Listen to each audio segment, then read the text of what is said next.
Okay, here's an update. So since my video, which I put out last week, and there's a link up there, check that out. In fact, I probably would suggest you watch that first, which will make this video make more sense. But there's been a few changes. I also forgot to mention a few people. So let's start with the men's list. So if you hadn't watched it, I said the winner will absolutely be Gustav Eden. And I still believe that.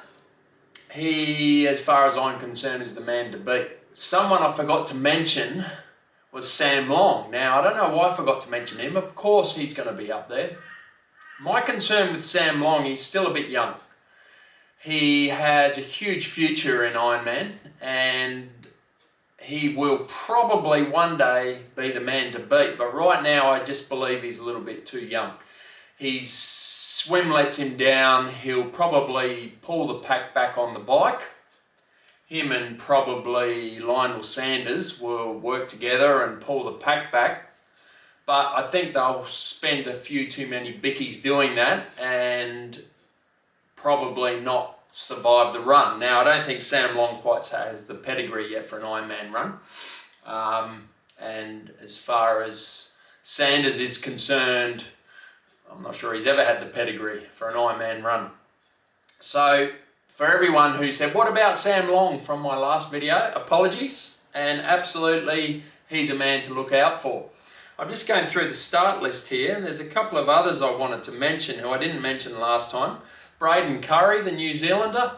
He's a strong swimmer. He'll get out of the water with the lead bunch. He'll ride with them, but again, I think his run lets him down a little bit. You know, there's a bit of an unknown because a lot of these guys haven't raced in 3 years. I haven't really seen any results from them, so who knows? But Braden Curry's another mention, who's certainly a top 5, top 10 finisher. Let's go to the women's. As I said in my last video, the winner will be Laura Philipp. Since then, she's pulled out. She's sick.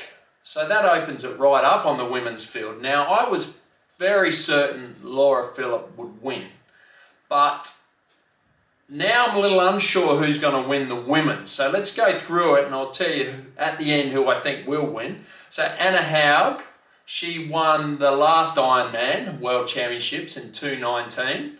Came through on the run. She's a phenomenal runner. So she's certainly a favourite. Daniela Reif, as I said last video, I think she's getting on a bit. Her performances over the last 12 months haven't been great.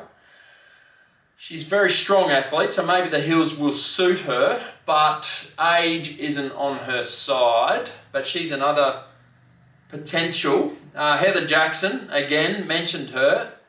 The other one that someone said, why haven't you mentioned her, was Kat Matthews. Now, I think Kat Matthews just got put into that sub-8 race they're going to do, which is a drafting type event to see if the women can go under 8 hours. The men are going to try to go under 7 hours. I'm surprised she got put in. I don't see what she's done. I checked her results. She's had a couple of wins, but whoever it was who mentioned Kat Matthews, I don't think so. I don't think she's going to be a contender. I really don't. I have to pick who's going to win, and it's going to be between Anna Haug and Daniela Reif. Which one is going to win? Here it is. Put it out there. Anna Haug. She will win Ironman St. George 2022. That's who my odds would be on if I was a gambling man. Feel free to comment. The other thing is, a lot of people quite passionate about me not mentioning someone, which is great, which means everyone has their favourite triathlete. And our sport needs that. It needs us to follow the pros and keep an eye on them. And I encourage everyone to have their favourite athletes. I was thinking about who is my favourite athlete, and I don't think I really have one. I used to be a huge Chris McCormack fan, showing my age here. And since then, I haven't really followed anyone. I'm pretty passionate about Australian athletes, but the truth is, we don't have anyone at the moment. That will change. Some young blood will come through, and at some point, Australia will dominate again. Mark my words. So guys, there's an update. Please feel free to disagree, and thanks for racing with us.